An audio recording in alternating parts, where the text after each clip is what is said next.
ये कहानी है सावित्री देवी के घर की। सावित्री देवी के घर में उनके पति हरिराम, उनका बेटा रोहित और रोहित की पत्नी रिया थी। रोहित की अभी नई नई शादी हुई थी। सूरज की हल्की किरणें खिड़की से अंदर आ रही हैं। रसोई में सास सावित्री गर्मा गर्म पोहा, जलेबी और अदरक वाली चाय बना रही है। पूरे घर में खाने की खुशबू फैल रही है। आज बहू के लिए बढ़िया सा नाश्ता बनाऊंगी, शायद उसे पसंद आए। सावित्री देवी प्लेट में पोहा, जलेबी और चाय सजाकर डाइनिंग टेबल पर रखती हैं और अपनी बहू रिया को आवाज लगाती हैं। रिया बेटा, आ जाओ, नाश्ता तैयार है, सब तुम्हारा इंतजार कर रहे हैं। रिया मोबाइल में चीज पिज्जा देखकर खुश हो रही थी। वाह, कितना बड़ा चीज पिज्जा है, कितना टेस्टी लग रहा है। लेकिन तभी रिया की नजर डाइनिंग टेबल पर पड़ती है। वह टेबल पर रखे हुए पोहे को देखती है और उसका चेहरा उतर जाता है। मम्मी जी, पोहा? नाश्ते में आपने पोहा बनाया है? हाँ बेटा, इसमें मूंगफली, हरी सब्जियां, नींबू डाला है, सेहत के लिए बहुत अच्छा होता है। मुझे ये बिल्कुल पसंद नहीं है। सुबह सुबह ऐसा खाना देखकर ही मूड खराब हो गया। रिया की बात सुनकर रोहित और उसके ससुर हरिराम एक दूसरे को देखने लगते हैं। फिर रोहित कहता है, रिया, एक बार चक्कर तो देखो, मम्मी के हाथ का पोहा पूरे मोहल्ले में मशहूर है। रिया चिढ़कर बोलती है, अरे रोहित जी, मैंने कहा ना, मुझे ये सब नहीं खाना। मुझे अभी एक बड़ा पिज्जा और फ्राइज और कोल्ड ड्रिंक चाहिए। मैं ये सब नहीं खाती। मुझे तो सुबह सुबह नाश्ते में यही सब पसंद है। आपको जो खाना है आप खाइए, मैं तो नहीं खाऊंगी ये सब। तभी उसके ससुर हरिराम कहते हैं, बहू, सुबह सुबह ठंडी कोल्ड ड्रिंक, इससे तुम्हारी तबीयत खराब हो जाएगी और तुम्हारा गला भी जाम हो जाएगा। अरे कुछ नहीं होगा पापा जी, मैं बचपन से यही खाती आ रही हूँ, मुझे कुछ नहीं होता। मुझे तो यही सब पसंद है। फिर रिया बिना किसी की बात सुने मोबाइल निकालती है और खाना ऑर्डर करने लगती है। मैं अभी ऑर्डर कर देती हूँ। अरे बहू, घर में इतना अच्छा खाना बना है और तू बाहर का खाना मंगवा रही है। बाहर से खाना मंगवाने की क्या जरूरत है? अरे मम्मी जी, मुझे घर का खाना अच्छा ही नहीं लगता। आप लोग खाइए, मैं अपना ऑर्डर कर रही हूँ। फिर 10 मिनट बाद डोरबेल बजती है और डिलीवरी बॉय आता है। मैडम, आपका बर्गर कॉम्बो आया है। थैंक यू भैया, आप तो बड़ी जल्दी आ गए। फिर रिया बड़े मजे से बर्गर खाने लगती है और दूसरी तरफ पूरा परिवार चुपचाप पोहा खा रहा है। तभी सावित्री देवी धीरे से बोलती हैं, इतना स्वादिष्ट खाना बनाकर भी अगर बहू एक निवाला न खाए तो बहुत दुख होता है। अरे माँ, थोड़ा समय दीजिए, शायद धीरे धीरे उसकी आदत बदल जाए। फिर दोपहर हो जाती है और सावित्री देवी किचन में दाल, चावल, भिंडी की सब्जी और रोटियां बनाती हैं और डाइनिंग टेबल पर लगाती हैं और अपनी बहू रिया को आवाज देती हैं। रिया बेटा, खाना तैयार है, आओ खाना खा लो। तभी रिया वहां पर आती है और कहती है, अरे मम्मी जी, मुझे तो मोमोज खाने का मन है, मुझे नहीं खाना। अरे अभी सुबह ही तो बाहर का खाना खाया था, फिर से अब तुझे बाहर का खाना चाहिए? दोपहर में तो घर का खाना खा ले। तो क्या हुआ, मुझे वही पसंद है। अरे रिया, दिन भर बाहर का खाना ठीक नहीं है, इससे तुम्हारी सेहत को नुकसान भी हो सकता है। फिर रिया गुस्से में बोलती है, अगर मेरी पसंद का खाना नहीं मिलेगा तो मैं खाना ही नहीं खाऊंगी। मैं जा रही हूँ अपने कमरे में। फिर रिया की बात सुनकर घर में सब चुप हो जाते हैं और रोहित मजबूरी में उसके लिए मोमोज ऑर्डर कर देता है। फिर इसी तरह रात हो जाती है। अरे बहू, आज तो तुम्हारी पसंद का पनीर भी बनाया है, अब तो तुम खाना खाओगी? मुझे नहीं खाना पनीर, मुझे तो नूडल्स खाने हैं। फिर रिया की बात सुनकर उसके ससुर हरिराम थोड़ा नाराज होकर बोलते हैं, अरे बहू, क्या इस घर में हमारे साथ कभी बैठकर खाना भी नहीं खाओगी?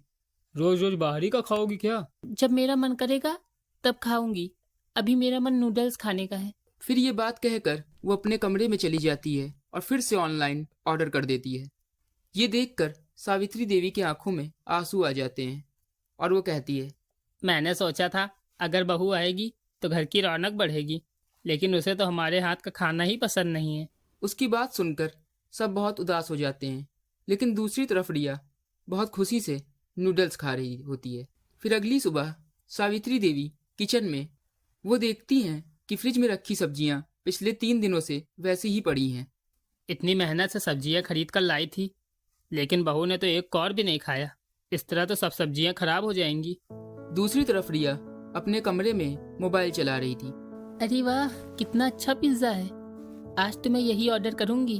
फिर रोहित ऑफिस जाने लगता है। तभी रोहित को रिया आवाज देकर कहती है।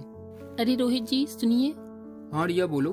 वो ऑफिस जाते समय मेरे लिए एक बड़ा चीज़ पिज्ज़ा और चॉकलेट शेक ऑर्डर कर दीजिएगा। तभी रोहित हैरान होकर कहता है, अरे रिया अभी तो सुबह का ही टाइम है और अभी अभी तुम्हें पिज्ज़ा खाना है। तो क्या हुआ, मेरा मन है अभी, जब मन होगा तभी तो खाऊंगी। अरे रिया घर में माँ ने उपमा बनाया है, पहले वो तो खा लो। आपको मेरी खुशी से ज़्यादा उपमा की चिंता हो रही है, पहले वो खा लो। अरे रिया तुम गलत सोच रही हो, ऐसी बात नहीं है। तो फिर बिना बहस किए ऑर्डर कर देना। ठीक है रिया, मैं अभी ऑर्डर कर देता हूँ। फिर रोहित मजबूरी में पिज्ज़ा ऑर्डर कर देता है और ऑफिस चला जाता है। तभी सावित्री देवी रिया से कहती हैं, बहू मैं तुमसे एक बात पूछूं? पूछिए मम्मी जी। तुम्हें सच में हमारे हाथ का खाना बिल्कुल अच्छा नहीं लगता? जब से तुम आई हो तब से तुमने एक बार भी घर का खाना नहीं खाया है। नहीं मम्मी जी, ऐसी बात नहीं है, मुझे बाहर का खाना बहुत ज़्यादा पसंद है। पर बेटा कभी कभी खाना ठीक है, लेकिन रोज रोज नहीं। शरीर भी खराब होता है और पैसे भी बहुत खर्च होंगे।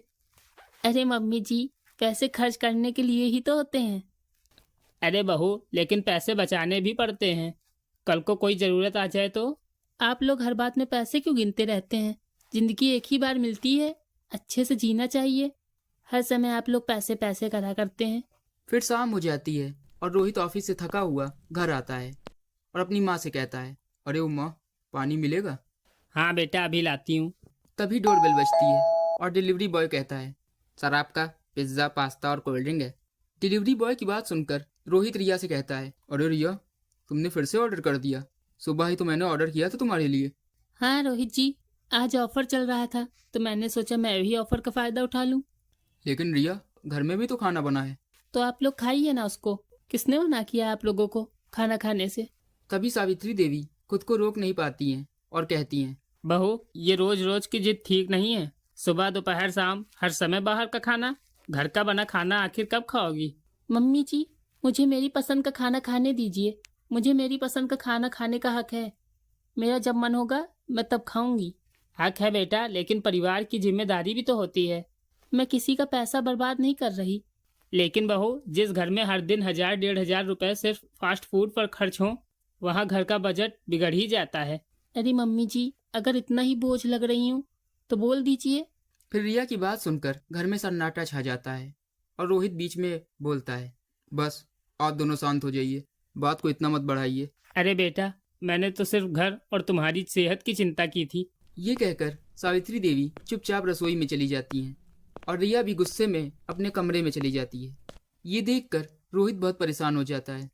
फिर एक दिन रिया बेड पर बैठकर मोबाइल चला रही थी। तभी कमरे में रोहित आता है और रिया से कहता है, अरे रिया ये देखो, सिर्फ ऑनलाइन फास्ट फूड पर इस महीने 18,450 रुपये खर्च हो गए। रोहित की बात सुनकर रिया एक पल के लिए चौंक जाती है, लेकिन फिर कहती है, बस इतनी सी बात, अगले महीने थोड़ा कम कर देंगे। इतनी सी बात? रिया ये आधी सैलरी है, अगर ऐसे ही चलता रहा तो हम बचत कैसे करेंगे? अरे रोहित जी, जिंदगी बचत करने के लिए नहीं, एंजॉय करने के लिए होती है। हाँ रिया, एंजॉय करना गलत नहीं है, लेकिन हर चीज़ की एक सीमा होती है। अरे मुझे नहीं पता ये सब, मुझे बहुत तेज नींद आ रही है। ये हिसाब किताब आप ही देखिए, मैं जा रही हूँ सोने। फिर रोहित उदास होकर वहाँ से चला जाता है। फिर अगले दिन सावित्री देवी रसोई में ताजी सब्जियों का सूप बना रही होती है। आज बहू के लिए सूप बनाती हूँ, शायद उसको अच्छा लगे। तभी रिया नीचे आती है। उसके चेहरे पर थकान और आंखों के नीचे हल्के काले घेरे दिखाई देते हैं। ये देखकर सावित्री देवी कहती है, अरे बहू तुम्हारा चेहरा इतना मुरझाया हुआ क्यों लग रहा है? अरे कुछ नहीं मम्मी जी, बस रात को ठीक से नींद नहीं आई। आओ बहू ये गर्मा गर्म सब्जियों का सूप पी लो, शरीर को ताकत मिलेगी। अरे नहीं मम्मी जी, मुझे सूप नहीं पीना, मुझे सूप नहीं पसंद। अरे तो फिर क्या खाओगी? मम्मी जी, मेरा तो आज डबल चीज बर्गर खाने का मन हो रहा है। अभी तुम्हारी तबीयत ठीक नहीं है, फिर कभी खा लेना। नहीं मम्मी जी, मुझे तो वही अच्छा लगता है। अरे ये मेरा पेट क्यों दर्द हो रहा है? बहुत तेज दर्द हो रहा है। क्या हुआ बहू? पता नहीं मम्मी जी, मेरा पेट बहुत तेज दर्द हो रहा है। तभी रोहित भी ऑफिस से जल्दी घर पहुंचता है और घबरा कर कहता है, रिया चलो भी हम लोग डॉक्टर के पास चलते हैं।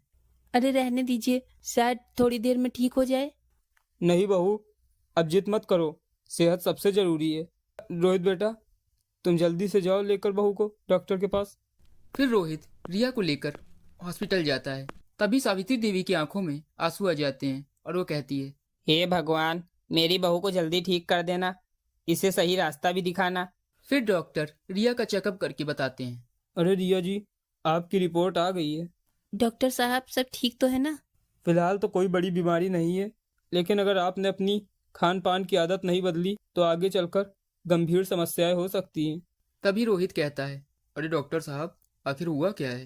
वो इनके शरीर में विटामिन और आयरन की कमी हो गई है। लगातार तला भुना और जंक फूड खाने की वजह से उनका शरीर कमजोर हो गया है। रिया, मैंने पहले ही कहा था कि रोज रोज बाहर का खाना ठीक नहीं है, लेकिन तुमने मेरी एक भी बात नहीं मानी। अब देखो क्या हो गया। तभी डॉक्टर कहते हैं, इन्हें अब कम से कम 1 महीने बाहर का खाना खाना बंद करना होगा, वरना इनको कोई सीरियस प्रॉब्लम भी हो सकती है। डॉक्टर, तो मुझे अब क्या करना होगा? और मैंने कुछ दवाइयाँ लिख दी हैं। ये दवाइयाँ तभी असर करेंगी जब आप अपनी आदत बदलेंगी। जी डॉक्टर साहब, अब से मैं बाहर का खाना नहीं खाऊंगी। फिर वो लोग हॉस्पिटल से घर आ जाते हैं। देखो बहू, मैं जो कहती थी वो तुम्हारी भलाई के लिए ही कहती थी। जी मम्मी जी। बहू, मैं तुम्हारे लिए अभी गर्मा गर्म मूंग की खिचड़ी बनाकर लाती हूँ, तुम तब तक अपने कमरे में आराम करो। फिर सावित्री देवी रिया के लिए मूंग की खिचड़ी बनाकर उसके कमरे में लेकर जाती हैं। अरे मम्मी जी, इसका तो कोई स्वाद ही नहीं है। अरे बहू, दवा की तरह समझ कर खा लो। मुझसे नहीं खाया जाएगा ये। अच्छा बहू, तो ये खा लेना, मैं थोड़ी देर में आती हूँ। फिर सावित्री देवी वहां से चली जाती हैं। फिर रिया चुपके से मोबाइल उठाकर एक पिज्जा ऑर्डर कर देती है। बस एक छोटा सा ही तो पिज्जा ऑर्डर किया है, किसी को पता भी नहीं चलेगा। फिर थोड़ी देर बाद डोरबेल बजती है। मैडम, आपका पिज्जा। इतने में रोहित दरवाजे पर पहुंच जाता है। रिया, तुमने फिर से पिज्जा मंगवा लिया। अरे बहू, तुम्हें डॉक्टर की बात भी समझ नहीं आती। हाँ बहू, अगर इंसान अपनी गलती ना माने तो कोई डॉक्टर भी उसे ठीक नहीं कर सकता। फिर सबकी बातें सुनकर रिया को अपनी गलती का पछतावा होता है। फिर एक दिन रोहित जल्दी जल्दी ऑफिस जा रहा था। उसके चेहरे पर चिंता साफ दिखाई दे रही थी। तभी सावित्री देवी रोहित से कहती है, बेटा, क्या बात है, आज बहुत परेशान लग रहे हो। अरे उम्मा, कंपनी ने हमारी सैलरी कम कर दी है। इस महीने ओवर टाइम भी बंद हो गया है। अगले महीने सैलरी भी कम हो सकती है। हे भगवान, ऐसे समय में तो हमें एक एक रुपया सोच समझ कर खर्च करना पड़ेगा। उनकी ये सब बातें रिया भी सुन लेती है, लेकिन चुप रहती है। फिर दोपहर हो जाती है और सावित्री देवी हमेशा की तरह किचन में स्वादिष्ट खाना बना रही हैं। आज सब मिलकर घर का खाना खाएंगे। तभी रिया के मोबाइल पर एक नोटिफिकेशन आता है। अरे, आज तो मेरे पसंदीदा बर्गर पर बाय वन गेट वन का ऑफर है, पर डॉक्टर ने तो मना किया है, सिर्फ आज खा लेती हूँ, कल से नहीं खाऊंगी। अभी भी रिया की आदत नहीं बदलती है और वो फिर से ऑनलाइन ऑर्डर करने लगती है। तभी रोहित का फोन आता है। रिया सुनो, आज कोई बाहर का खाना मत मंगवाना। मेरे अकाउंट में अभी बहुत कम पैसे बचे हैं। शाम को पापा की दवा भी खरीदनी है। जी रोहित जी। फिर रोहित की बात सुनकर रिया ऑर्डर नहीं करती है और मोबाइल रख देती है। फिर रिया की आंखें भर आती हैं और वो कहती है, हे भगवान, मैंने सिर्फ अपनी जिद के लिए इतने सारे पैसे खर्च करवा दिए। मेरी वजह से आज रोहित जी के अकाउंट में पैसे भी नहीं बचे हैं। मुझसे इतनी बड़ी गलती कैसे हो गई? मैंने कभी नहीं सोचा था कि मेरी इस आदत से पूरे परिवार पे इतना बड़ा बोझ पड़ रहा है। फिर तभी उसकी सास सावित्री देवी रिया को खाना खाने के लिए डाइनिंग टेबल पर बुलाती हैं। सावित्री देवी बिना कुछ बोले उसके सामने थाली रख देती हैं। थाली को देखकर रिया कुछ सेकंड तक खाने को देखती है और फिर पहली बार बिना कोई शिकायत किए रोटी का टुकड़ा तोड़कर दाल में डुबोती है और खाती है। कैसा लगा बेटा? मम्मी जी, शायद मैंने इतने दिनों तक असली स्वाद ही नहीं चखा था। असली स्वाद तो घर के खाने में होता है। हाँ बेटा, मैंने तुझे पहले ही समझाया था। चलो ठीक है, अब से तू घर ही का खाना खाना। फिर इस तरह रिया की बात सुनकर सबके चेहरे पर मुस्कान लौट आती है और उस दिन से रिया बाहर का खाना खाना बंद कर देती है और घर ही का खाना खाती है। इस तरह के और वीडियो देखने के लिए हमारे चैनल को सब्सक्राइब करें और वीडियो को लाइक करना ना भूलें।